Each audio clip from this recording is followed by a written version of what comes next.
Tara, magluto tayo ng pork steak. Lalagyan lang tayo ng soy sauce, vinegar, calamansi juice, sugar, at pamintang durog. Lagyan na natin yung ating pork chop. Yan, marinate lang natin siya kahit mga 1 hour. Kapag mainit na yung ating pan, lutuin na natin yung pork.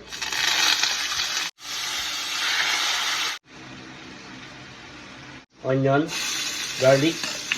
Lagyan na natin yung ating pinagmarinadan sa ating baboy.